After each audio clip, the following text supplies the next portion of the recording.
Doobity-bidoo. Doobity-bidoo. Doobity-bidoo. I'm your host, Sabrina Salvati. Doobity-bidoo. Doobity-bidoo.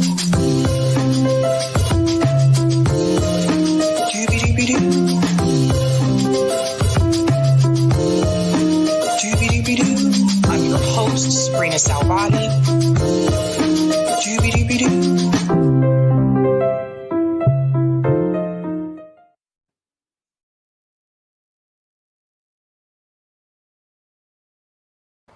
All right. Hey, guys. Happy Monday. Welcome to Sab's podcast. I'm your host, Sabrina Salvati.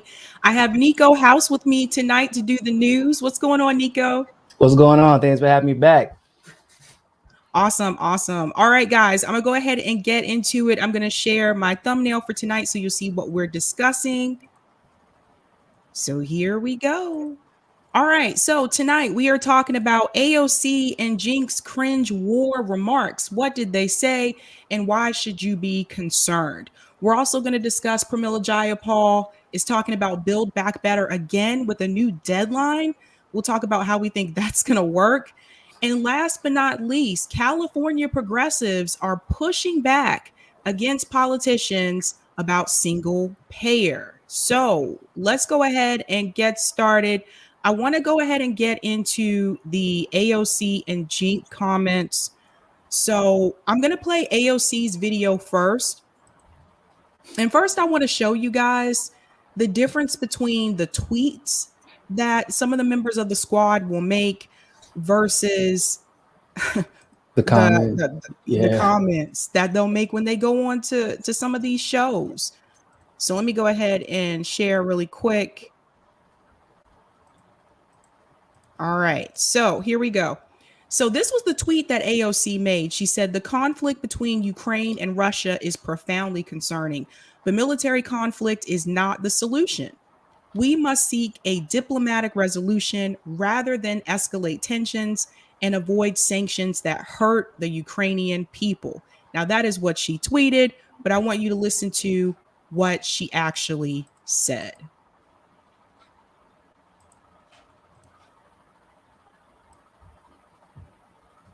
From all the domestic fights that are going on, there's a big, actual, real fight, a war possibly about to happen in Europe. How concerned are you about what's happening in Ukraine? How worried are you about a full-scale war involving the US? And do you think Biden has handled this crisis well so far? Badly? Okay. What's your grade? Well, I'm quite concerned about some of the dynamics here. One of them, frankly, is that you have an entire military industrial complex outside of the U.S. military, but part of this complex of contractors that frankly just left Afghanistan and are starved for revenue. And I'm very concerned about the urgency of this situation really becoming and materializing into a situation that could be exploited by for-profit. What the fuck should we talk about? Ukraine is of profound concern. And the Biden administration is well within their right to seek a diplomatic resolution to this issue, one that does not hurt the Ukrainian people, but allows them to exercise their right to self-determination and to continue to be a self-determined nation. And so I believe that the Biden administration is well within their right to counter Russia's aggression diplomatically, but there is not a military solution to this problem. And in fact, on top of that, there's great concern. Fareed Zakaria made an excellent point in the Washington Post that there's also oil pipelines here at play, and the potential design and entertainment of certain sanctions could precipitate an energy crisis. And so we cannot ignore the role of fossil fuels and, frankly, climate change and the great need for energy transition, the contributions that those are making to the present situation. What the hell is she talking about? I think she got briefed Like, I'm sure she was told days ago that she was supposed to do this interview. I don't think she looked at anything about Russia in the Ukraine until 10 minutes before the interview. Yeah, she didn't seem like she knew what she was talking about. That's why I was like, does she know what she's saying? It just sounds like word salad to me. Why would we sanction the Ukraine when we're quote unquote allying ourselves with them? That's first of all, like, that's just before we even get into all that, can I just say, because I feel like this doesn't get said enough, the US has given weapons and funding to Nazis in West Ukraine. Not just freedom fighters. I mean, literally Nazis. Not, they are just some mean Trump supporters with tiki torches. I mean, descended from the Nazis who were there during World War II and were kicked into West Ukraine, that eventually became part of the entirety of the Ukraine after losing to the Soviet Union. Joe Biden and the administration give money to Nazis. Obama gave money to Nazis. The U.S. is funding Nazism as we speak. And she's like, I think that Biden is well within his right to fund literal Nazis. Mm-hmm. Yep. That's why I said I don't think she knew what she was really talking about. I mean, like, I feel like when it comes to foreign policy, I feel like that's not really her playing field. She's just not good with foreign policy. It is what it is. We all have things that we're good at, things that we're not good at. But I really think that she should have actually done her research before she made that appearance. And for people who don't know, it's bizarre though, because the fact that you brought that up, we know that foreign policy isn't her thing. She's embarrassed herself every single time she opens her mouth up about foreign policy. So why did MSNBC and the Democratic Party march out AOC to talk about this particular subject? That's what's bizarre. Mm-hmm. Like, it's almost like they don't have control of the narrative anymore. They can't just throw Russia out there and everyone just approve of military intervention. So they're like, let's throw somebody out there that we've, built up a certain level of trust for and see if the leftists and liberals would get behind AOC. And she just, good God, that was bad. It was really bad. She bombed it too. And I was mentioning this last week when I was talking about Ukraine and Russia, because people were asking what does NATO have to do with this? And what I wanted people to understand is that NATO was not supposed to expand. And so I played this video from Vosh last week who's talking about, well, no, I don't think there was an agreement. No, there was an agreement.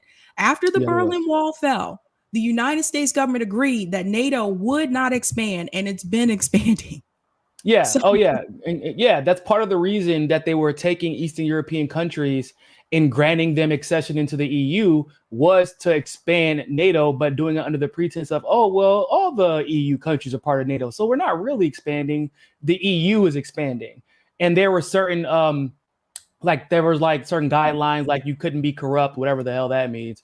But also, more specifically, you could be put under austerity. And you owe the EU money, and then once you get into that debt is when they fully bring you in, and then of course you have to bend to the will of NATO at that point. And it also should probably be mentioned, the first chairman of NATO's military committee was Adolf Hussein. He was literally like a high-ranking general in Hitler's Nazi army. When I tell you that it is not hyperbole to say that the United States has been funding Nazism, we've been playing cover for Nazism. The reason that we're funding West Ukraine as they bombard East Ukraine, not just because they're Russian sympathizers, but also because there are a lot of ethnic Ukrainians and ethnic Russians in that area. Everything about this screams Nazism. And we are in the center, and nobody is really talking about that part enough. It never really gets brought up, but this isn't a situation like the Nazism that's taking place. It's not unique for the U.S. This is actually par for the course since right around the time of World War II. We made Hitler what he was. We built his army to what it became.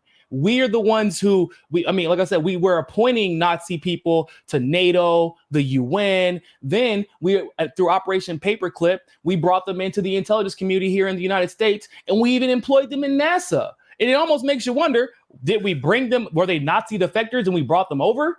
Or were they always our employees? And they didn't have to defect because they were always planning on coming back to the US. That's what but this is a pattern now. And to hear people like AOC and others try and justify supporting literal Nazism because of Russia, supposedly, even though the Ukraine itself literally said there is no threat of an imminent attack. I don't know why Biden keeps repeating that there is, but they already said there isn't. But nonetheless, they keep trying to hide behind this fear of Russia to justify supporting Nazis. Yep. No, and Nico, you're right. Like, more people need to be talking about that, because I've seen, like, especially all over, if you watch CNN, MSNBC, they are advocating for Joe Biden, like, giving Ukraine weapons. We should not be giving them weapons of any sort. And I don't care, like, what anyone says. If you send a country a bunch of weapons and ammunition and says, okay, here you go, have at it, that sends a strong message without even telling them to, like, rise up. That sends a message, and it also sends a message to Russia as well. And I was talking to people too about the pipelines that a lot of people don't know about. I'll see if I can find that again. There's always pipelines involved. Yeah.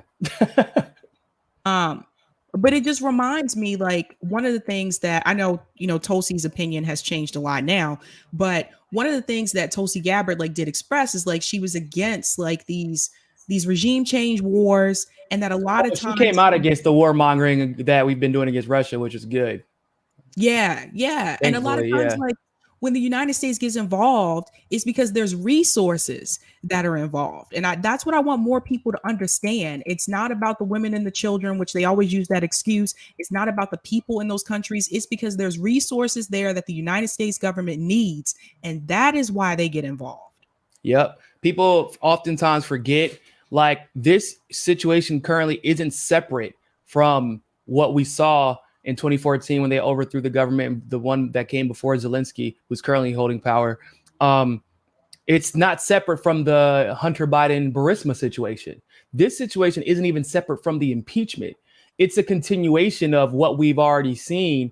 And it's an attempt to kind of, like, establish a foothold that was somewhat removed when Trump got into power and Zelensky took over in the Ukraine. That's what they're reestablishing themselves. They're justifying saying, by the way, those weapons, they aren't being used on Russia. I'll tell you that, because Ukraine knows better. The weapons are falling into the hands of the Nazis, and then the West Ukraine is now using them on East Ukraine. They're not being used on Russians. So we're literally, they say that they're trying to, like, AOC, we're just trying to help them be self-determined. Self-determined in what way? Like, so they destroy themselves from the inside. They're using the weapons on their own people. So it seems like it's just merely another attempt to destabilize a powerhouse and a foothold in an important region, because when countries are unstable and regions are unstable, that's when the U.S. tends to walk in, offers or at least pretends to offer stability, and they take advantage of the situation. But there is like, energy plays a huge part in it. That's one of the reasons why the U.S. had control over Burisma. Like, this is just like the norm. But at the same time, there does seem to be an attempt to kind of, like, challenge Russia even further militarily, because everybody at this point knows, I feel like if they watch your show, they know we fund terrorism around the world, Syria not being excluded from that. And everywhere Russia goes and the people they team up with, they seem to eradicate terrorism and make it very, very difficult for the U.S. to maintain the lie of, oh, well, we have to go and, go into Syria to defeat terrorism, but while we're there, we're going to take out Assad. Well, then Russia goes, takes out the terrorists, at least, until the U.S. brings them back. And then there's no reason for the U.S. to be there. And so the U.S. leaves, Russia comes in, any given country, terrorists get blown up, gone, done, eradicated. U.S. comes back with some nonsensical excuse like chemical weapons attacks. All of a sudden, terrorists start showing back up. Like, this has, like, been a consistent pattern, and Russia stands in their way, because now it becomes recognizable that whenever another country and Russia pair up, terrorism is leaving. But whenever the U.S. comes back in, all of a sudden terrorism follows, and the pattern is becoming more and more apparent. So I think that the U.S. is trying stupidly to put Russia in its place militarily as well. And that's just not a smart move, because I'm trying to tell you, I was in the military, y'all. We're not going to Russia and winning. No. The Russia was fighting a whole world war and still beat Germany at home. Yep. The people, those weren't even real soldiers like that. People beat the hell out of German soldiers. We're not messing with Russia on their own territory. That's just crazy. we would like we would be doomed. I want to show you guys that pipeline map really quick so you can see what this looks like. And this is not the only pipeline there, so you'll see that there's another one as well. If you notice, there's an orange line and there's a dotted green line. So this is called the Nord 2 pipeline. And it says, why is it divisive? The pipeline is seen as much as a geopolitical tool as anything else, a way for Russia to control the gas supply to Europe, which directly affects fuel prices. Manipulation of the pipeline could increase Europe's dependency on Russia for energy while straining tensions between otherwise united EU members. And here's the map here. So you can see Russia on the left, and the pipeline goes all the way down to Germany. So that is the pipeline that is in question. And I'm going to play this.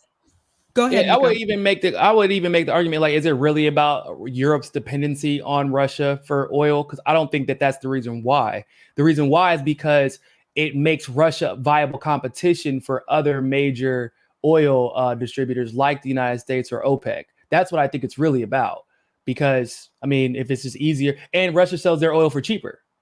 So there's that. Mm-hmm. So it creates viable competition that the U.S. doesn't want, as it, of course, aids, OPEC and but U.S. was the number one distributor of oil in the world. We don't want competition. That's what it comes down to. Basically, I have a video here from Caleb Maupin, his opinion about this. He's very furious in this video, and he has every right to be. So I'm going to play this really quick. Give me just a second.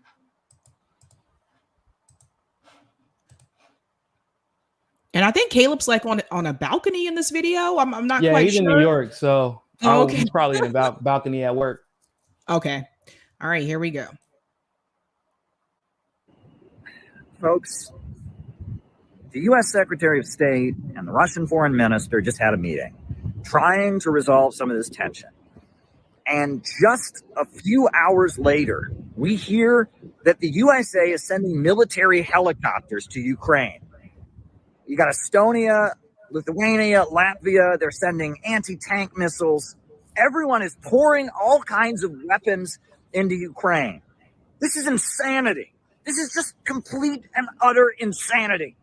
Russia is not going to invade Ukraine. Russia is not going to invade Ukraine. Russia is not going to invade Ukraine. You know how many times they have to say this? They don't want a war. They don't want to invade Ukraine. This is insane. This is nuts. I have never seen anything like this. This government in Ukraine that they're giving lethal weapons to is full of neo-Nazis. They tear down World War II memorials. Okay, they've got an actual Nazi battalion, the Azov battalion. It's a section of the army that's like Nazi. Mm-hmm. They just had a parade for Stepan Bandera, who is a Nazi collaborator. This is insanity. You don't stop war. You don't bring peace by pouring weapons into countries. This insane rhetoric has got to stop. This is going to lead to a disaster. Nobody is benefiting from this. We are edging closer and closer and closer to World War III. This is a complete and utter nightmare. It's got to stop. I mean, no one has any idea how dangerous this is. This is not a joke. This is really extreme. A lot of people are going to get hurt, and a lot of people are going to die if this doesn't stop. Okay? This has got to stop. This has to stop. It must stop. You have no idea how dangerous this is. This is a nightmare unfolding. This is really a nightmare. So Azov. So United States actually directly armed the Azov battalion, forking over anti-tank rocket launchers and even sending a team of army officers to meet in the field with Azov commanders in 2017. And then Congress passed legislation forbidding military aid to Azov on the grounds of its white supremacist ideology. No, Nazi ideology. Let's be very clear about that. The Trump administration's authorization, though, of $200 million in offensive weaponry and aid to the Ukraine obviously makes it likely that's going to fall back into his hands, because they introduced that legislation, but then sent $200 million in aid. We know where it's going to end up, right? So we're not just, once again, like the Azov that he was just talking about, who has a Nazi battalion, the U.S. sent army officers to help out with. So Nazis. Mhm. We are helping Nazis. And we're on the brink of another world war. Coinky dink? No, it is not. We are literally helping Nazis start World War III as we speak. And some people got mad at me for not voting for Biden, and he's giving weapons to Nazis. Now, correct me if I'm wrong. If you fired someone for not holding your Nazis account, or for trying to hold your Nazis accountable, or you got someone fired in Ukraine, that's what led to the whole Ukraine Gate scandal. You bragged about it to the CFR, to the Council of Foreign Relations. Okay. And then you funded Nazis in the Obama administration. Now you're funding Nazis while you're the president. Okay. With weapons, money, knowing those weapons are being used against their own people. Okay. Just like Nazis do. At what point are you not a Nazi? And at what point do we not start? Because everybody wanted to come at people like myself who are like, I'm not going to vote for Biden or Trump because I don't vote for like assholes that shouldn't be in power. Like, that's crazy. But I got shamed for that. I was called racist. I was called a Nazi sympathizer from Biden voters, the president who is directly arming Nazis. The hilarious irony, first of all, but also the audacity. You voted for a Nazi. That's where we're at right now. Literally. That I don't know what else what do you call it, Sabby? I don't know what else to call it. But if you walk like a duck and you quack like a duck, that look like a swastika tattoo on your arm. That's all I'm saying. Look, tomorrow is February 1st. I better not hear one word from Joe Biden about Black History Month. Not one word. Oh, Don't even come at us with that. I don't want to. And you know what he's trying to do now? Now he's trying to say, oh, I'm going to try my best to put in a Black female for the Supreme Court pick, as if that is supposed to overshadow the fact that you're giving weapons to Nazis abroad. Literal Nazis. And it's wild to me because you'll see some of the Jewish media. I don't know if they're actually practicing, but a lot of them are Jewish. The same ones who come out every time someone criticizes Israel. And they're out here cheering on this warmongering from the Biden administration. And I'm thinking to myself, like, are y'all really cheering on as this man gives weapons to Nazis? But we can't even say that, hey, maybe Palestinians should have equal rights without being called anti-Semitic. This is where we're at. Have the narratives become so skewed and blurred that you got Jewish journalists who attack you for asking for Palestinian equity, cheering on Biden as he gives weapons to Nazis to kill people in East Ukraine? This is wild. Nazis. We can't say it enough. Just the Nazis. They're here. We're funding them. We were funding them during Hitler's reign. We funded them after. We gave them jobs after. We gave them high-level positions in the UN and NATO after. We're giving them weapons now. We're literally having our military meet with their military for strategic reasons now. Nazis. Yep. Nazis. Like, I don't know what else. No one is taking this shit seriously. I mean, Caleb clearly is, but no one is taking this level. I mean, it's lunacy. It's almost as idiotic as voting for a segregationist president because you don't want a racist in power. It's almost like that, because then you might actually get a fucking Nazi, which we got. Yep. I'm going to show you guys what Cenk had to say about this. He's not any better. So as you can imagine, so Primo Radical actually tweeted this, and he said, it seems as though billionaire funded Left Inc. is trying to co-opt the term grifter to describe all anti-imperialists. Never mind their own grift of trying to get leftists in the US to buy into Washington's propaganda that Russia and China are bent on global domination. So I'm going to play this video from Cenk, and all I have to say is just brace yourself. Just brace yourself. The border, given the size of the massive violation of international law in this case, if they cross the border and actually try to take the country, obviously you freeze all Russian assets all across the world. I don't care who it is, every oligarch, anything related to Putin, seize. Now, again, there'll be some idiots not idiots, to be fair, they're grifters. And I don't know who they're working for, some portion of them, but they'll pretend, people pretending to be on the left, okay? And maybe a couple of people who actually are on the left and are, don't understand world politics at all, who are like, oh my God, freezing the assets of oligarchs. That's so warlike. With him taking Ukraine. I'm sorry, I have to chime in for just a second. Is he seriously talking about people who pretend to be on the left? Bruh, oh Jesus. Like literally, the man made more. He's switched like positions, like ideologically, more than Nicki Minaj switches wigs, bro. First of all, like for him to have the audacity to say somebody's pretending to be on the left. Like, let me be very clear about something. I think I made my stance pretty official on this one. I'm actually in the camp where I believe that Cenk and TYT has always been a psyop, and I think that Cenk is an asset. If you actually do the math on when he would have gotten to the States, it'd actually be around the time that the Cold War, or Turkey specifically, would have been splitting in that weird little gray area from like, they just wouldn't be, they're like, there's like the strong anti-communist sentiment, quote unquote. And a lot of them came to the States. It was the same ones that were actually partially responsible, or at least wholly responsible, for the Armenian genocide. That's obviously when you're talking about an Armenian genocide denier like Cenk, it makes a lot of sense. Mm-hmm. Turkey has always had people in the pockets of the United States. And if you actually look up when Google bought YouTube, the same year is when TYT got all their venture capitalists for funding.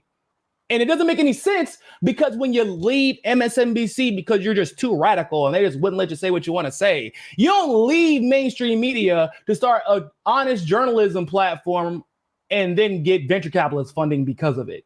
You get shunned out. That's how that generally works. Trust me, I know. So when you take into account that everything Cenk seems to do seems to be posturing, like building up an audience, and then lying to them and telling them, don't believe your lying ears, don't believe your lying eyes, man. Like, Hillary's it. That's the best we got. Biden's the best we got. Fundraising for a segregationist. Like, this shit was just, but Turkey doesn't like, the Turks that came here do not like Russia. He said, freeze Russian assets everywhere. Yep. We have to make sure that we're holding diplomats accountable. Like, something nuanced, which also wouldn't even make any sense, because if that was the case, can you imagine if every country froze the assets of the U.S. and U.S. oligarchs and anybody above a certain income in the U.S. For every country that the United States invaded? Bruh, we would never be able to access most of our money, because that's how many countries we've invaded. But if Russia, quote unquote, which once again, he's setting the stage and making a super emotional argument based off of nothing. Why would Russia invade East Ukraine when East Ukrainians sympathize with Russia? Actually, they want to be back with Russia. East Ukraine wouldn't mind it, but they don't mind being independent as long as they can still be friendly towards Russia. The West Ukraine's job is to ensure that East Ukraine never becomes part of Russia again, like it used to be. That's why there's that big split down the middle, because West Ukraine used to be the entirety of the Ukraine. East Ukraine used to be part of USSR. And so why would Russia's not going to invade East Ukraine? That doesn't make any sense. Nor would they just bring the ire of all of NATO on them, because they know China is coming to back them up. That's going to happen. And if China backs them up, well, there are a lot more countries that are ended up in the pockets of China that need China to thrive than there are in the U.S., because the U.S. is just messing up all their relationships now. So Russia, you could say what you want to about Putin. If he wanted to start a world war, he could have did it. Basically, he's reacting to the United States trying to do another coup in Ukraine. That's what he's reacting to, and putting the military on your own border to protect yourself after the U.S. gave weapons to Nazis who want to see you obliterated. It's perfectly reasonable. There's nothing weird about that. Imagine going to El Paso, Texas, and you see a bunch of National Guardsmen. You're going to call Washington Post? Hey, man, U.S. is crazy, bro. Like, they must be about to invade Mexico. No, it's their border. They're a sovereign country who wants the military on their border. That makes sense. Nah, man, that just the way they're moving, man. The way they're moving makes me think they're going to have. No, that's ridiculous. And it's the same thing here. But Russia's reacting to what the U.S. has done. Cenk is an idiot and a sellout and a warmonger. And everybody should remember he used to be a neocon, or really still is. But yeah, go ahead. Sorry. Ukraine with 175,000 troops is not warlike, but freezing their assets is? Are you insane? Right? So, and what about the people of Ukraine? Do they count? Are they human beings? Do they, as a progressive, do you care about them? Do you care about their freedom? Do you care about their rights? Right? So now once you get beyond freezing the assets, that's when it gets impossible. Right. Because what are you gonna do, start a war with Russia? That's beyond a disaster. On the other hand, what are you gonna do? Let them take one country after another, after another, after another? If you don't stop them in Ukraine, and if you don't stop them in Ukraine, then they might be the US. Right. But if you don't stop them there, then this world is in a lot of trouble. Because I guarantee you, very soon after, China takes Taiwan. Because it's open season. Yeah, you make a lot of good points. Holy shit, boy, that was a jump I just want to remind everyone that Cenk also supported the drone strikes in Libya. Yes, he supported that. FYI, if you go back, like back during that year, you have to go far back for TYT episodes, but you can find those episodes where it was actually him and Jimmy arguing against it. And Jimmy was like, well, no, like that's not okay. And Cenk supported it. And he also denied that the Armenian genocide was a real thing when he has an Armenian co-host. So the story behind that is, so he obviously named it TYT first, ironically enough. So he's a Turk who named his show after the people who committed the Armenian genocide. And then, because it started to become a bigger deal, all of a sudden he found the singular Armenian person who would be willing to be the co-host of a show named after the people that genocided her people. Like the only one. And then she almost within 2 or 3 years was on Forbes 30 for 30. Because we all know independent journalists who are really bucking the system end up in Forbes 30 for 30 under 30. That doesn't make any sense. It's just the setup for it. And then what does Anna do? You know, Cenk has evolved a lot on that issue. I've talked to him about it a lot off camera. I'm gonna tell y'all a little secret. I actually am friends with the guy who founded Armenian Life magazine. He lives out in LA. Armenian people don't claim Anna. None of them. She's a disgrace to them. They can't believe it. Because, I mean, can you imagine, Sabby, if we joined a media organization called the KKK? We're just trying to, I don't give a damn if you call them the cool color kids. You just call these people the KKK? Oh, I named it after a song. I don't give a damn. But it didn't matter to Anna because it was another opportunity. I mean, think about it. Anna was rewarded handsomely for her little sellout show that she got a job. She's a professor at the University of Southern California. Come on, guys. This is Anna we're talking about. In journalism, nonetheless, when she really hasn't ever done real journalism, if we're being real. So there's that. 2, she ends up with, she's like the second, like she's not just like a part owner, she's like the second majority stakeholder besides Cenk in TYT. He has to go through her with every major decision they make. And then, of course, you got the Forbes 30 under 30, all the opportunities that have come after that. She ends up at some NATO conference with Madeleine Albright or whatever. Like it's like she got rewarded handsomely for selling out. Because it wouldn't have really worked otherwise, unless an Armenian gave him the clear. It is so bizarre how everything's set up and worked out for them. Now they're the largest, or at least they were the largest network on media network on YouTube. Yeah. It didn't make any sense unless you think about the money that went behind it, in the eyes that looked away in order for it to happen. All this fake outrage, and not a single one of them, and nobody in the mainstream ever comes at the Young Turks for being named the Young Turks, which is bizarre. in an era where everybody's sensitive to everything, no one ever comes at them. It's weird as hell for Cenk to pretend to. What about the Ukrainian people? Literally, you denied Armenian genocide, bro. Like, we had to convince you. And I'm not quite sure you've been actually convinced. But it is interesting though, because what about we literally overthrew their government in 2014. What about their rights? Exactly. That's what we're trying to figure out. Maybe stop interfering in their government and they can determine what the best route for their country is.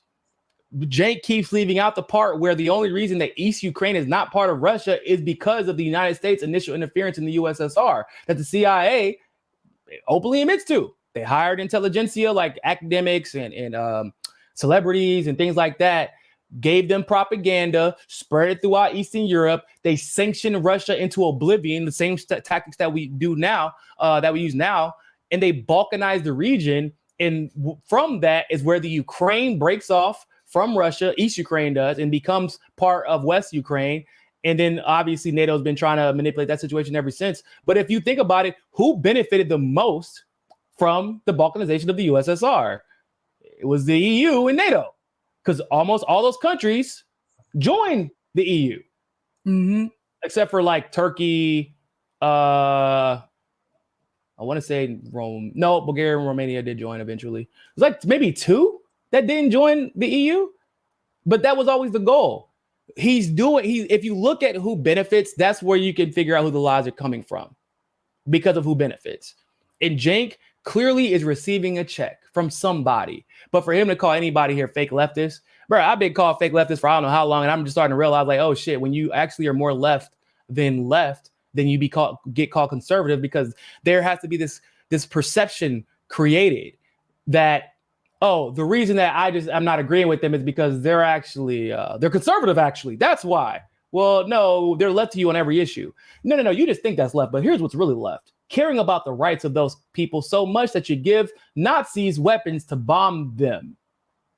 Self-determination. That's left. Couple of questions here. So Jordan said, damn, just got my answer. Turns out this is part of the 2% of issues that Sab agrees with Kyle on. Yes. Oh, you missed that, Nico. Last week I made a joke. I said I disagree with Kyle probably 98% of the time. Oh yeah. I mean, no. I bet you been going in on Kyle. I mean, he kind of deserves it. But Kyle was attacked by Vouch, wasn't he?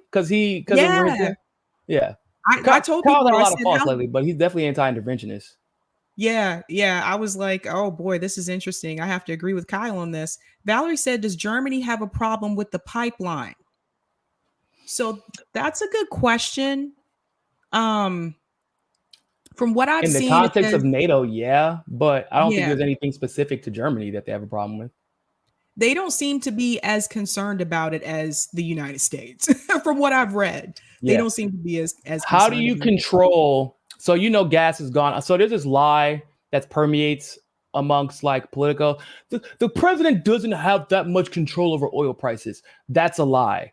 Actually, the president, especially in the times of emergency, can set the price on oil when like on barrels of oil whenever the hell they want to.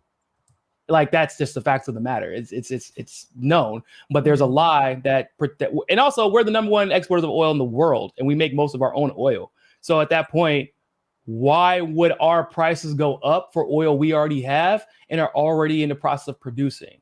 You can't. So what happens now if I am a country in the EU, or hell, even if you're a country here in the US, and I can just go to Russia if they're going to sell it to me for a fourth of your price, because they have plenty of it. All of a sudden, you can't just keep prices up, can you? And whatever reason you have for maintaining these ridiculously high oil and gas prices, like it gets thrown out the window. Whatever your plan was to do with that, it gets thrown out the window. And so Russia having that much access, and by that much access, I mean like a fraction of the access of the rest of the Western world and NATO to that much energy for distribution becomes a problem. But because it isn't, they keep saying it's because, it increases the dependency on Russia's oil and energy. No. What it does is it decreases dependency on the monopoly that people like the US and OPEC have on oil prices, and it creates competition. In the US, when it comes to capitalism, it's never been about creating competition. It's always been about crushing it, because they don't want to really compete in a free and fair market. I'm going to go on to our second story, which is Pramila Jayapal is bringing back Build Back Better with a new deadline. Now, I want to give a shout out to Case Study QB for this clip. I don't know where I would be without Case Study QB, But yes, ladies and gentlemen, they are trying to bring this back. I don't know what they think is going to be different this time around, but it is happening. So I want to play that clip for you really quick.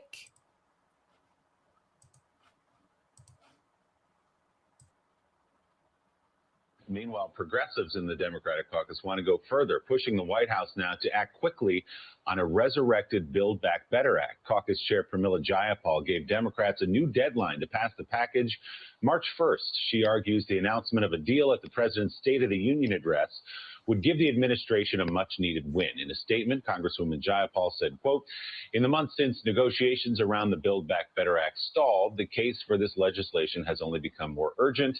There is agreement on the need to reduce rising costs facing ordinary Americans, and that is exactly what Build Back Better does. Key holdout Senator Joe Manchin of West Virginia said yesterday he's still open to participating in negotiations, but cautioned Democrats to, quote, be realistic. Gene Robinson, this looks to a lot of people in the country, a lot of Democrats even, like a losing fight here. Is there something that's changed that would make Congresswoman Jayapal and the Progressive Caucus among Democrats think that now somehow they can get Build Back Better through the Senate? No, nothing has changed. There's the Build Back Better, as originally conceived and written as it came up in the Senate, is not going to get through the Senate, and so it will be a different, smaller Build Back Better package. You could still call it that if you wanted to, although I think maybe a rebranding would be in order. But you could still do a lot of good stuff. You know, you could still move on universal pre-K. You can still move potentially on some version of the child tax credit. You can do a lot of things, and if you want to still call it Build Back Better, call it that. But it will be a different package because you know, it's just a matter of counting to 50, and you don't have 50 votes for that original package, and so it's not going to happen. I think Democrats should be wary of setting yet another deadline for this to pass, because they've set deadline after deadline after deadline, and of course that is traditionally the way you get things done in Washington, I guess. But enough is enough. I think ultimately the solution might be to pass it in discrete parts or chunks, and I understand why some people wouldn't like that. I think it's better altogether, but you can only do what you can do, and you should do it, and then go out and tell people about it, and tell people why it's so great. I mean, Nico, at this point, is it even worth it? I mean, it wasn't worth it really to begin with. I mean, it was like it was going to do more harm than good. Anything that the Democrats have ever introduced, like historically, like the Telecommunications Act was supposed to make it so that media became more accessible to the average person. All it ensured is that media was monopolized into the 5 or 6 companies that control everything today. 94 crime bill was supposed to reduce crime and increase crime and increase private prisons on top of that. Like, this isn't going to help poor people. It's going to ensure that rich people maintain control while giving us crumbs so that we look the other way while it's happening. I do find it hilarious though. Like they ask, "Oh, what's changed?" "Oh, nothing's changed. Just the midterms are coming up. That's all." That's all.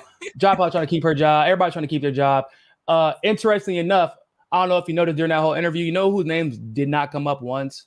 Biden, President of the United States, effectively the head of the Democratic Party. Pelosi, Speaker of the House, who has the ability to swing votes wherever the hell she feels like it because it's Nancy Pelosi. Chuck Schumer, Senate Majority Leader, if I'm not mistaken, hasn't changed. Has never been Joe Manchin, although if you would look at the news, you would think it is. If you look at Twitter, you would think it is. I don't even know why the hell Joe Manchin was even brought up. I don't even understand why the hell that was even a thing. Why did they bring him up? No, but I know a lot about, I don't even know Joe Manchin's job. I'm not even joking. For him to have been brought up, I'll hear it, but let's be realistic. Realistic about what? Y'all just added $25 billion to the military budget. Okay? Yeah, I mean, realistic about what? People are poor, people are homeless, jobs are trash, gas is high, groceries are unaffordable. Like I would rather just go to Olive Garden and eat at McDonald's. I'm gonna spend the same amount of damn money at this point. Like that's where we're at. And for some reason, Joe Manchin doesn't get put on Chuck Schumer doesn't get put on blast. Nancy Pelosi doesn't get put on blast. We haven't heard anything from Nancy Pelosi, even though she could have actually introduced a moratorium, by the way. That's what the Supreme Court said. They could have introduced a moratorium in Congress and passed it. And it should have been easy to do because you have the House and the Senate and the president who's supposedly supposed to sign all this stuff all on the same team. At what point do we not just simply acknowledge, for those who may have thought that, blue no matter who was the right decision, why don't we just acknowledge you got played, man? It happens to the best of us. It does. Hey, I'm sure Sabby feels the same way. Obama got us too, dog. Okay. Yep. We admitted it. We dealt with it. We've moved on to better things, and Green actually has gotten far worse. But it's still, you just gotta sometimes admit, like when you have people in the middle of a pandemic who will sit there and tell you, sorry, man, we're just not gonna be able to do this healthcare thing if you want us to hold Nancy Pelosi accountable. We can't make her promise to give us healthcare in the middle of a pandemic. Well, if we can't have it in the middle of a pandemic, then when can we if you can't have it with both the House and the Senate at one point? Oh no, I think they have the supermajority in the House and a filibuster-proof Senate. Okay, and which is why they keep having to throw Manchin's name out and not a Republican name out because it's filibuster-proof Senate. So you got to throw his name out.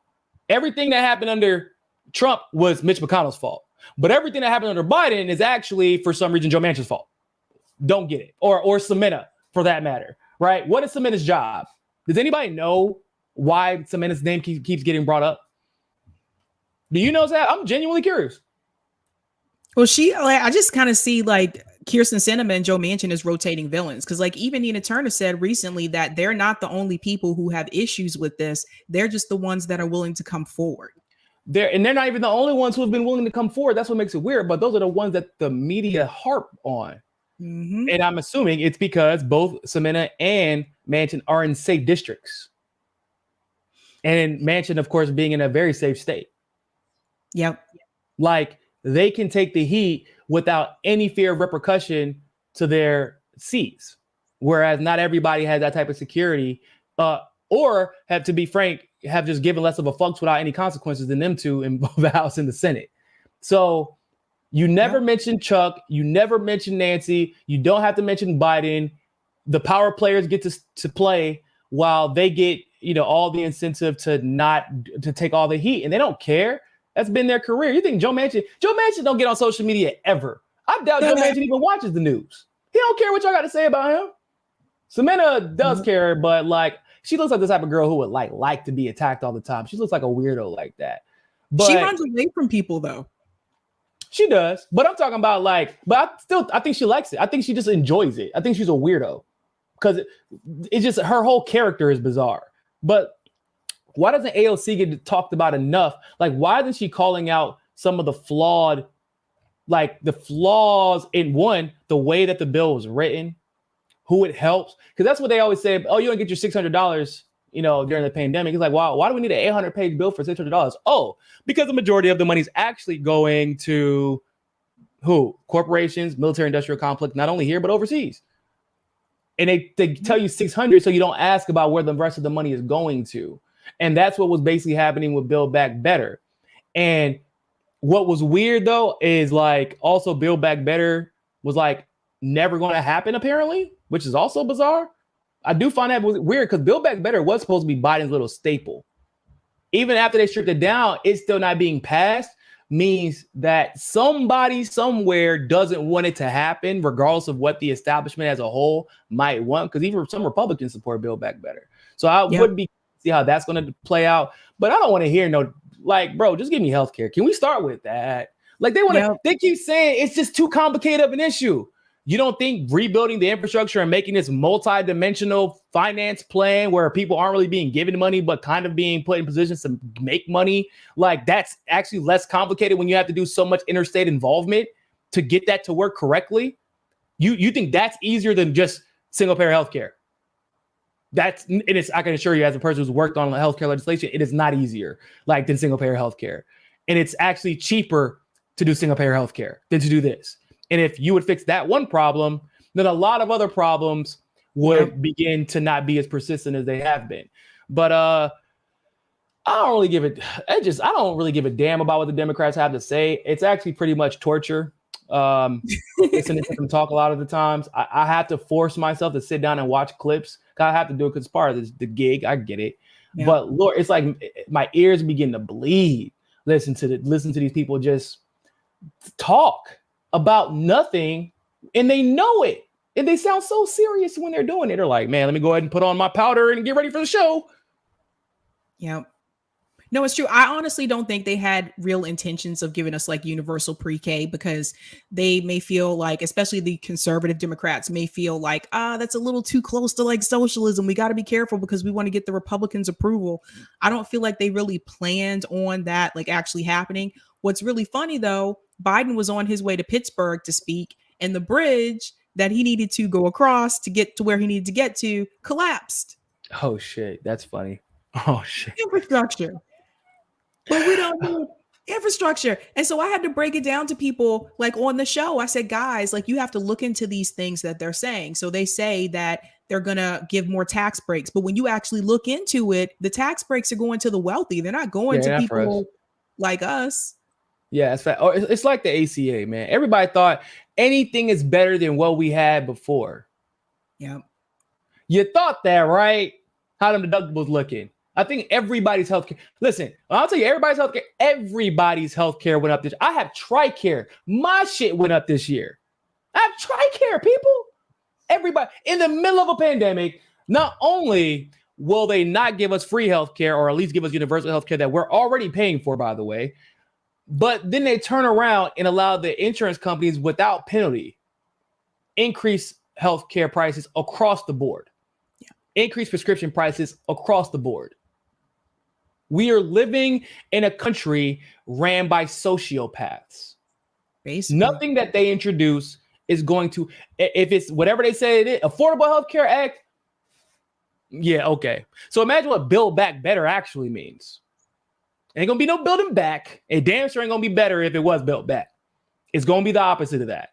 And until people begin to realize, like, I understand why people vote. In fact, I still think that people should vote, because even though it may not always count towards the victory, it can count towards accountability, because there are things that are happening around the country right now where they're figuring out, oh, things didn't seem to be on the up and up, or as sealed tight as we thought they were, or as some people thought they were.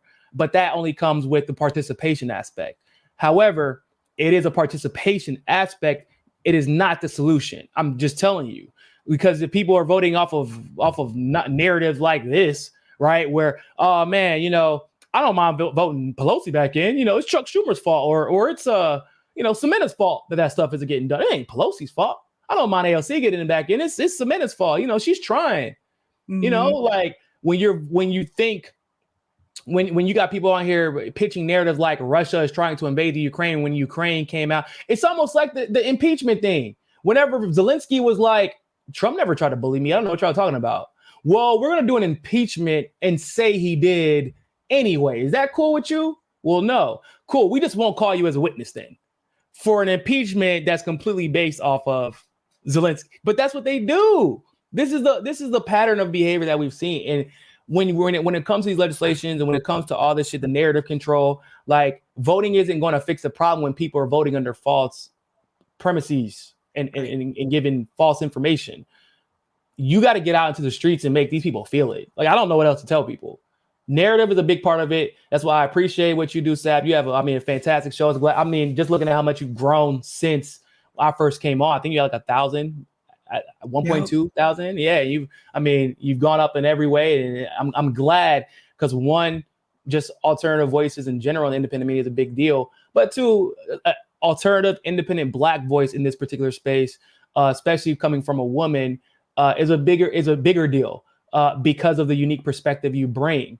And where you have listened, or when you have said something and people have listened, they may not have heard it from me in the same way. And so the unique perspective that you bring help people understand the same information from a different perspective. So that's what we need. The narrative has to be controlled. The organization, the mobility has to be there. But this shit that you just saw, this little dog and pony show, let's just blame some, let's just, Russia's definitely tried to invade the Ukraine. What about the children? I can't believe Cenk actually said that on camera, unironically. Like, he literally said, what about the children at some point during that interview or whatever the hell? Like, what about those people's rights? First of all, Cenk is a racist, so I wouldn't even be surprised that he's on the sides of literal Nazis. I'm not surprised about that at all. But it's funny because if Cenk walked into Ukraine right now and walked up to one of those Nazis, they would put a bullet in his head. Like, he don't look like them. So there's that part, ironically enough. Cenk probably knows that, but doesn't care because he's just, exercising on his marching orders. But yeah, man, it's we need to control the narrative. We got to mobilize, we got to organize, and we have to do direct action. But first, you got to identify the problem correctly before we start finding the solution, and that has been the biggest obstacle to solving these issues and calling these people out, because people don't even really know what the problem is. They're still blaming people like myself or Rome or Fiorella and Pasta or like the people who have been trying to tell them Biden is a fucking Nazi for years now, because he's a Nazi and we shouldn't forget it, and you should go tell your family and friends that as soon as you get done with this show, guys, because Biden's a Nazi, because he funds Nazism. Yeah, agreed. Nazi. Agreed.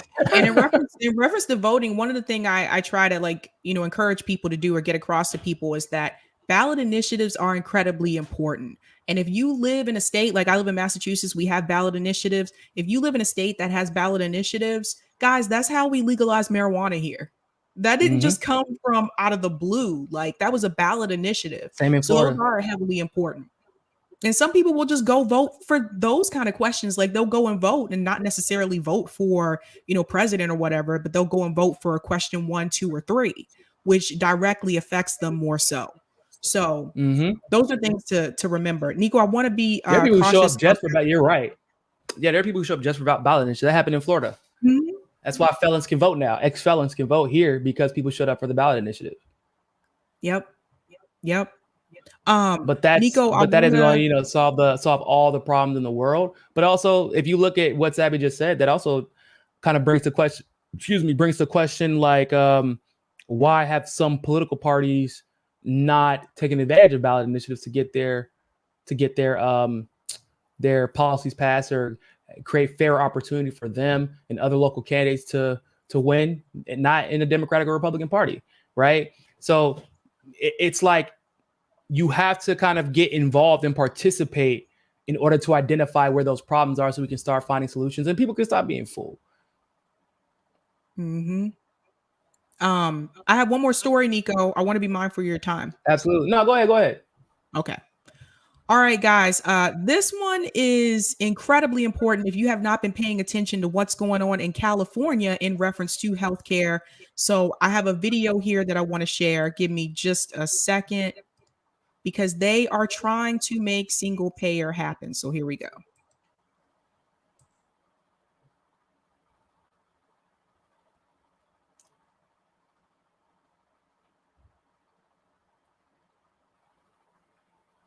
Party's endorsement from lawmakers who reject a proposal that would establish.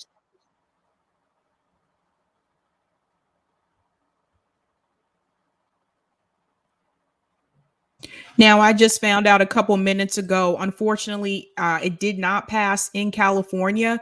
But what I want you to understand is, like, this is the importance of pushing back and holding your vote.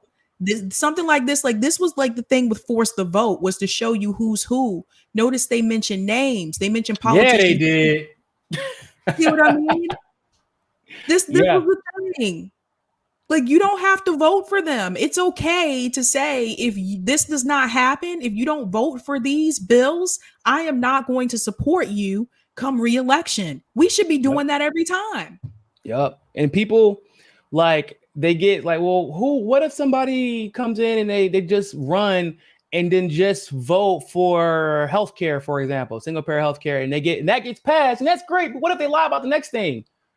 Well, one, I don't care if your vote for healthcare is genuine or not. Did you vote for it? Did it pass? Do I have healthcare? Then your reasons for doing so, I could care less about. Okay, as long as it's a genuine bill. We don't elect politicians for altruism. That's not what we elect them for. If you do, you're just silly and naive. You vote on them to get things done. And guess what? If they don't want it, and if they mess up, you don't vote for them again. your vote is up for grabs every single election. Your attention is up for grabs every single election, and we've not treated it like that in the States for the most part.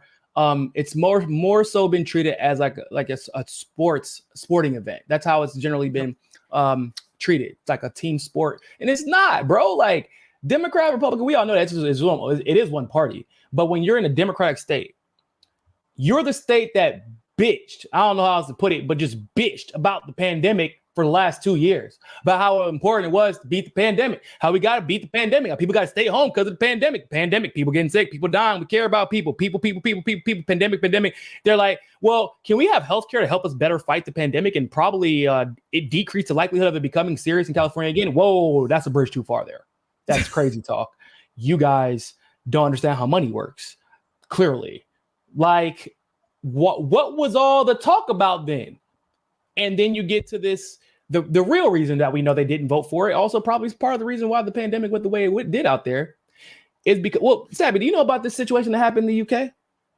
That health officials from the national healthcare system got caught taking money from the pharmaceutical industry, and apparently it influenced the medicine that they prescribed to their patients.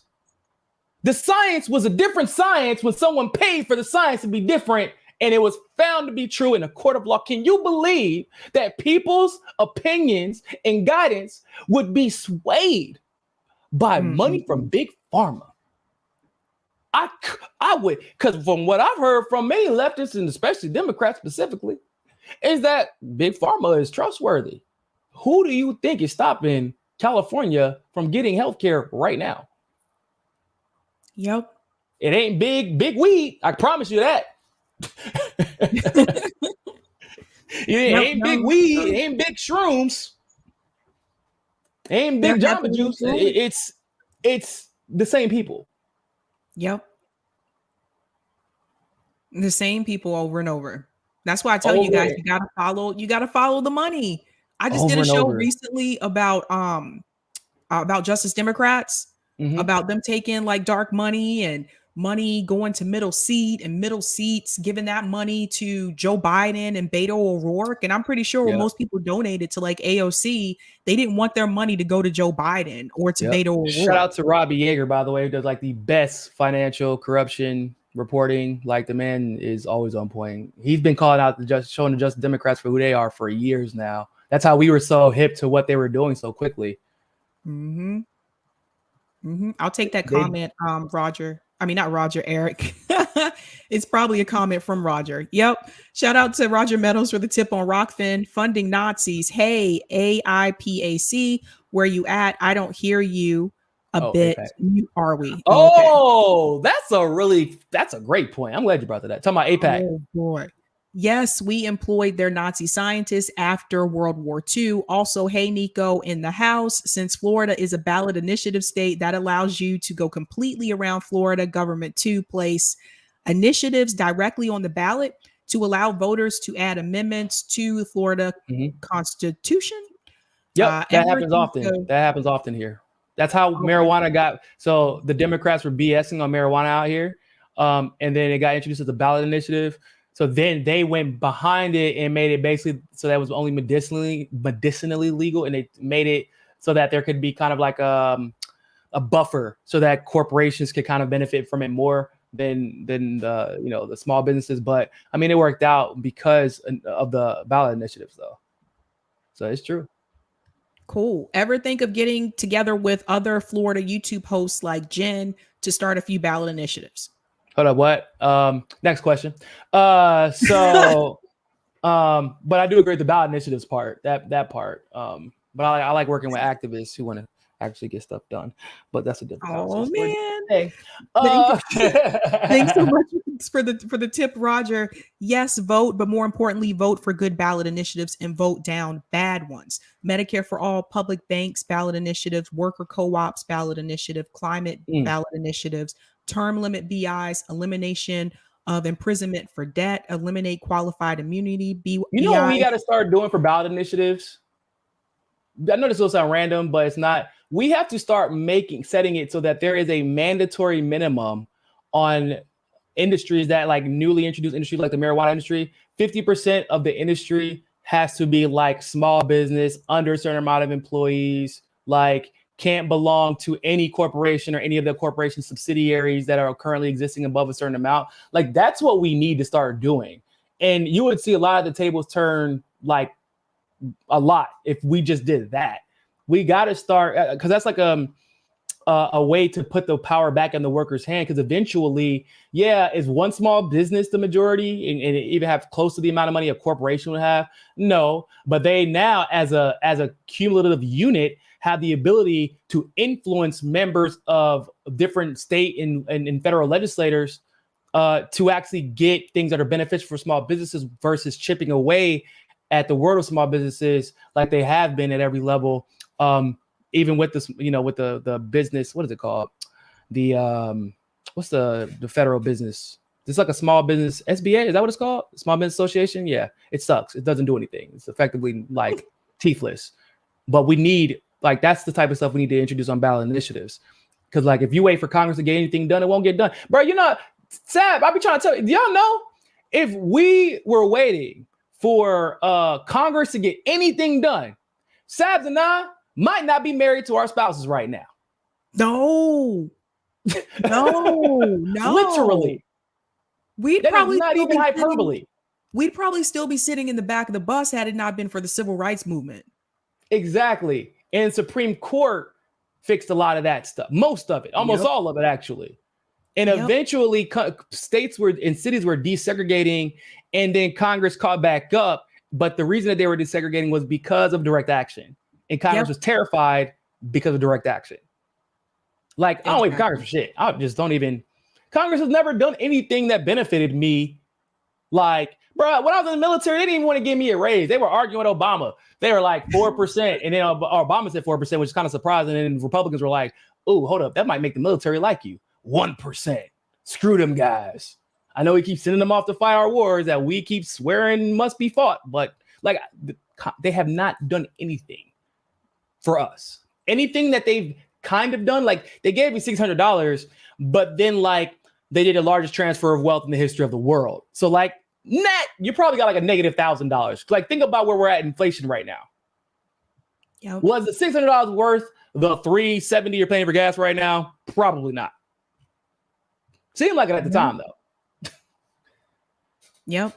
What was the other part, Eric? Eric, I'm gonna stop calling you Roger. The right to repair ballot initiative is very important. Municipalization, stationalization of broadband and green power grid infrastructure with access, government jobs guarantee, etc. All of it. Yeah, a lot of these things we can push for at the state level. And I know some of you are thinking, what if I live in a state that doesn't have ballot initiatives? That's okay, because the idea is that you get these things passed in the states that do, and it puts pressure on their neighboring states to do the same thing. Yep. That's a lot of it. Hell, what was the first state to legalize gay marriage? Was it Maine or Vermont? Massachusetts. Was it Mass? It was Massachusetts. Yeah. And then somehow the country's marriage equality ended up hinging on the decision made in North Carolina Supreme Court, because when one person sees it's possible, they will use every single political avenue they can to achieve the same goals. And then like do you think every state had ballot initiatives forever? No, that's some people got it introduced over time. And it's disparate. Like Florida has ballot initiatives, but I don't think Georgia does. Not anything serious. Not to my recollection. Like California has it. I think Washington has it, but I don't think Arizona has it. So it's just like the states where people fight for things is the states where changes are made. Everybody talks a lot of shit about Florida, but in Florida, why do you think that we have such an even breakdown of everything here? Miami is just as equally ran by Republicans as it is ran by Democrats, depending on what party city you go to. That's why Obama can win one year, Trump can win another year, Biden can kind of think he can win and then actually get stomped. Like it's always up for grabs because there's a political divide. Because if we can't hold you accountable at the ballot box, we'll go around you and hold your local officials accountable, which happened here in Miami, or we'll introduce ballot initiatives. Like that happens. Ron DeSantis is so popular here partly because of his willingness to like hold Democrats and Republicans accountable. He fired 3 election supervisors for cheating, right? He's held Republicans accountable too, and he's held Democrats accountable because he knows Republicans and Democrats will both come for his ass if he does not. And that could be a balance that's had throughout the country if people are as active and involved as a lot of the people here in Florida are, for better or for worse. Yep, agreed. Someone was asking this question, Nico. They said, I live in Seattle currently, but I'm debating moving to Miami. Is Miami too conservative, Nico? Hell, I think Seattle might be too conservative for me. I feel like Miami is the definition, or Florida in general is like the definition of like liberal, not politically, like, but no one actually cares all that much about who you do and do not vote for. Like, no one really cares, because they might care like if you're super involved in politics and you're voting locally, because that determines the outcome of our lives way more than any. Like during the pandemic, bro, we felt like we were in a different country than y'all. For real. We were like, man, this shit crazy. What's going on out there? Anyway, man, you still going to the club tonight? Yeah, I'm going too, bro. Okay, cool. Just want to make sure. Like, we were on a completely different wave.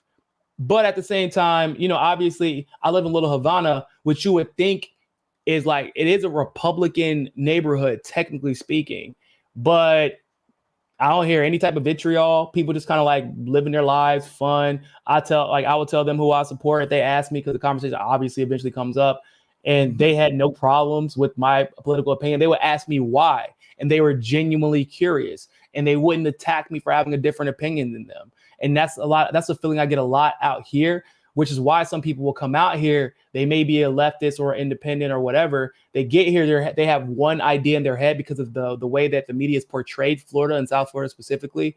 But like when you get here, yeah, people might have different political. I'm meeting with one of my libertarian friends on Wednesday, and we're talking about basically how we can turn one of the ventures that he's involved in and make it so that's an active, like direct action activism venture. Like, because after I was telling him a lot of the things that I believe in and why I believe in, he's like, oh, I thought that was X, Y. And I'm like, no, that's not what that means, because buzzwords kind of freak people out sometimes. It's understandably so. It's kind of like, I guess, the goal of them. But like when you can have conversations, you'd be surprised at the change that comes with that. And that's one of the things that I've definitely grown fond of living here in Miami, is that you just get so many people who have different opinions because of the diverse backgrounds, but everybody's willing for the most part to listen to each other. And I'm sure you've met a lot of Patriots fans down there too. We tend to be everywhere. Actually, yeah. I mean, people get so pissed off at the Dolphins out here that you do find like they just become Patriots fans just to be spiteful. Yeah, that's a thing. Yeah, Jordan, that's 100% true. As the Massachusetts native, Western Mass is a lot more conservative than people think. That's 100% true. You have to come to like Eastern, like Massachusetts, to see that. And then I'll respond to this too, Jordan. FWIW, I'm not good with these. For what it's worth. Okay, thank you. You and Kalinsky have different fundamental takes on why Ukraine invasion is bad. His take is more of anti-interventionist kind, where yours discredits the legitimacy of Russia's intentions. No, I'm 100% anti-war and anti. Yeah, no, I definitely am anti-interventionist completely. Like, it's not our business. If they wanted to get into a beef with each other, then that's their choice, and then the neighboring countries can make their decision on whether or not they want to get involved. But that does not constitute our involvement. I don't understand why everybody thinks it does. And that's something I learned from my dad, because my dad was in the military, and my dad like had to, fight in Desert Storm. And that is something my dad told me when I was growing up, is that a lot of times the United States government gets involved in other countries and they intervene. The people in those countries are worse off than they were before U.S. intervention. We killed, in Afghanistan, the U.S. military and the Afghanistan army that we trained killed more civilians than the terrorists who were there. Mm-hmm. Like, literally. So it's like, what was the point of us being there at that? Like, that's what we do. You think if we're going to the Ukraine and we intervene, we will kill more Ukrainians than we kill Russians. I guarantee it. We've already done it. It's already happened. Because we've already been intervening. We gave weapons to Nazis. Cannot stress that part enough. We gave weapons to Nazis. That happened. And they killed these Ukrainians for not being anti-Russia. It's already happening right now. So no, I do not support any intervention from the United States. It'd be, I guess, if we had a track record workout, I could at least say, yeah, maybe sometimes we make things better. I can't name a single time, not a one. So no intervention. We suck as a military. Our judgment calls suck. The people who are in charge are incompetent. We can't even leave an area, right? Okay, let alone go into one. So no. Stay the fuck out. That's how I feel about it. No, we can't. And like I said, usually we're there because of resources. I think in Afghanistan it was opium. Access to different regions of the Middle East because of the pipelines that were there. Like, it isn't Afghanistan that had the oil, but like you're close to Syria, you're close to Turkey, you're close. Like, it's an entry point to everywhere important. And that's opium. true. Definitely That's opium. True. What are your thoughts on Brady retiring?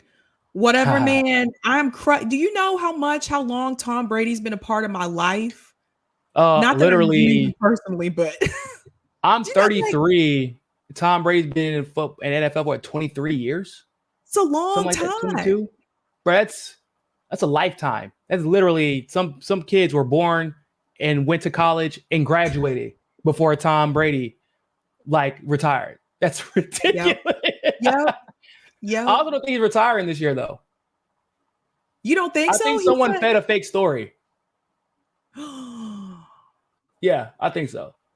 I think someone fed a fake story to see. I think that someone in his camp fed him a fake. Because I'm like, there's been nothing that's ever leaked from Brady's camp to this degree. And I'll be hard pressed to believe that it got leaked now. That wouldn't make any sense. Why would you leak something that could cost Tom Brady $15 million? That's stupid if you're really good friends with him. And why would you tell somebody who would do that? It's just not Tom Brady. I think that somebody leaked it to see what the Bucs would do, to see if people would start trying to make free agency and trade proposals, and to put a sense of urgency into the Buccaneers, because the Bucs are kind of this weird area where they're sitting back and waiting to see what Tom Brady does, but they had a lot of 1 years, right? They had a lot of 1 year contracts, and Tom Brady, he still needs to be protected and to be put in the best position to win.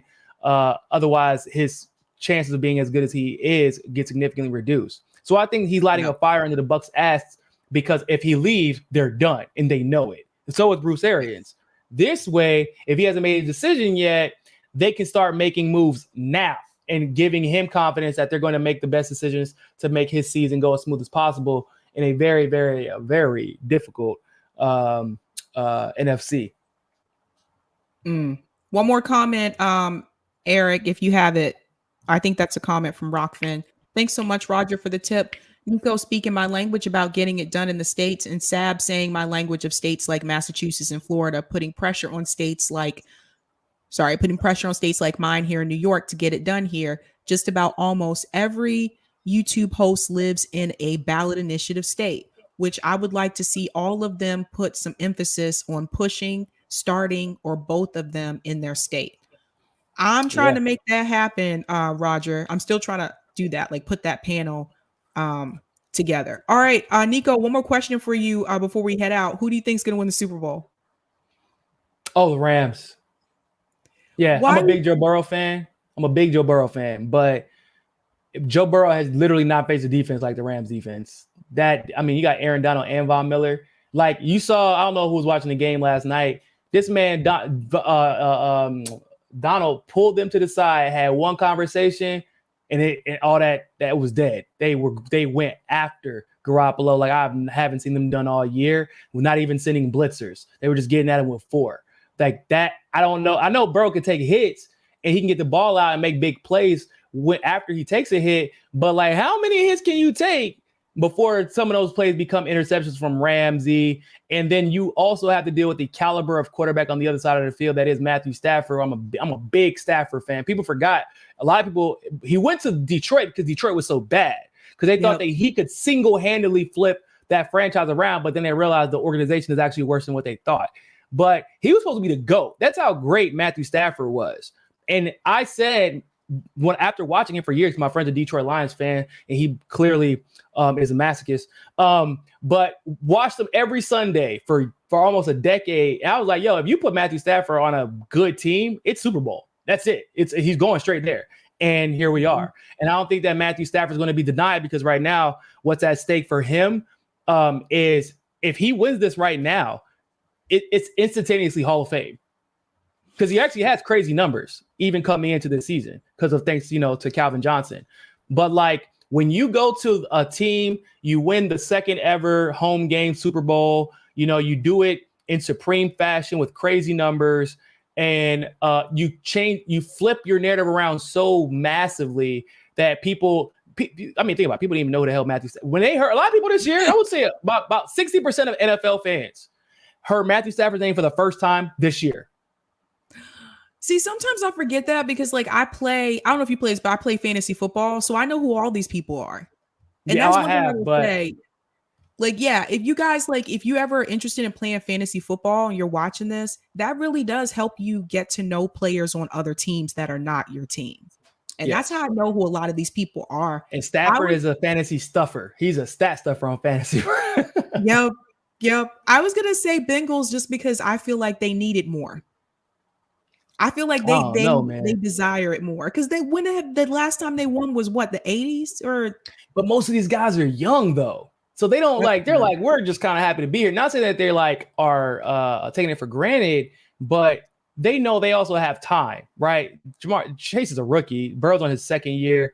They have chemistry together. They don't even have a good line yet, and they're in the Super Bowl. So they're about to draft straight line this year. It seems like they'll be back.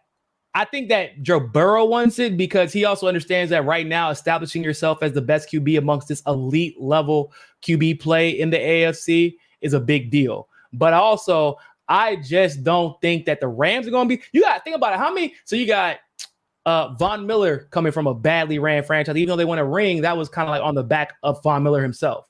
And the offense literally did nothing to contribute to it. Leaving a bad franchise, they thought that he was done. Turns out it's not true. You got Odell Beckham leaving two bad franchises. Everybody thought he was done.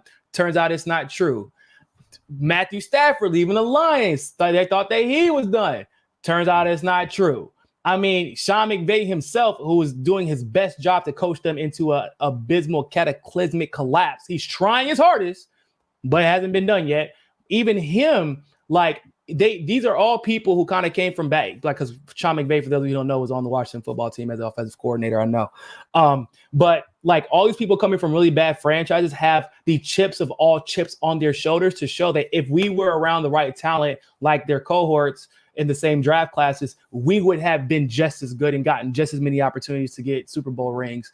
And now this is their one chance to prove it. And they're not going to let some young boys come in here and show them up. It's going to take much more than energy. And I just do not think them boys are going to be able to take on Von Miller, Aaron Donald, and Jalen Ramsey. Yes, you got your front line, your linebackers, and your secondary. They just haven't faced anything like that in the playoffs so far.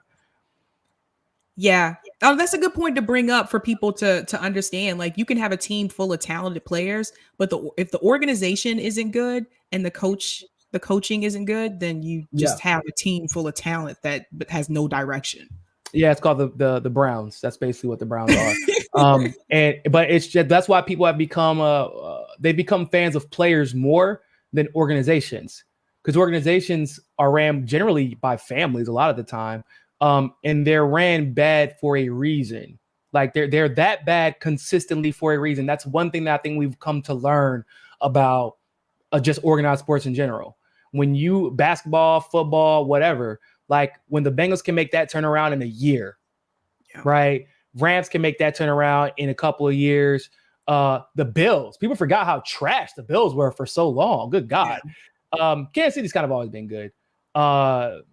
The Cowboys maintain mediocrity because they have mediocre management, and it seems to be on purpose. And the play is over time has been a direct reflection of the mediocrity that Jerry Jones hires because he doesn't like being challenged. Yep. And in Miami, they look like a team that spends 3 nights out of the week partying, and it's because they're a team that in the city you can spend 3 to 4 nights out of the week partying. I mean, they look like it every Sunday, and it's not a coincidence. People's records in almost every sport that come down to Miami, bruh. It's bad. It's abysmal. People don't come to Miami and win, ironically enough. But Miami teams came in the playoffs unless it's the damn Heat for whatever reason. Oh my God. And I don't even like people know like I hate the Cowboys, but it's not because of the players. It's because of their fans. Because all my life, like I used to work in a sports bar. I used to wait tables in a sports bar, and the fans during Cowboy games would always come in and say, "We them boys." So every time they lose, I'm like, I've never seen such mediocrity get celebrated as much by fan base. Like it's wild. I'm like, y'all have been literally average. Like the last time they won a Super Bowl was what, in the 90s? I was like in elementary school. I don't even remember it. Most people, most new fans don't. Jerry Jones is not a good owner, so there's that. Like, so I don't like Jerry Jones as a person. I think he's racist as fuck. I think that he bullshitted with. He likes good boys who do what he say. Like that's all he like. And Dak, the team actually rallied around him. And Dak being a black man that could get the team to rally around him instead of everybody kissing Jerry Jones' ass and eating out of his palms, Jerry didn't like. And that's why he put Dak through hell, but paid Zeke and Amari Cooper immediately.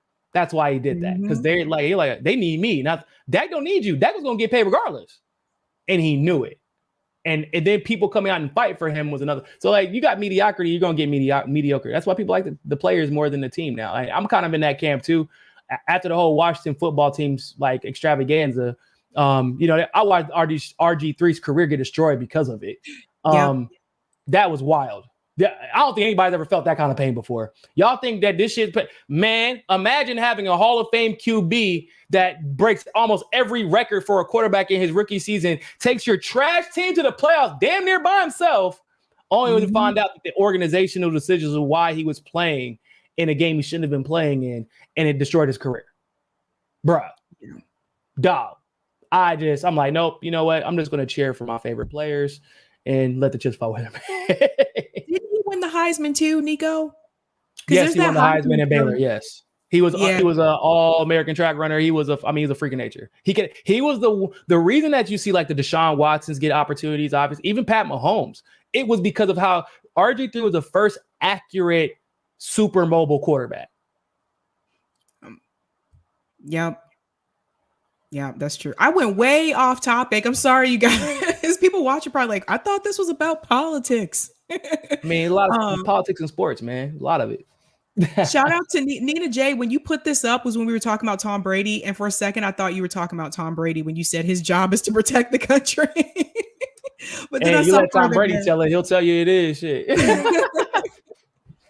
All right, guys. Nico, thanks so much for hanging out with me tonight. It's been fun. Of course, as always.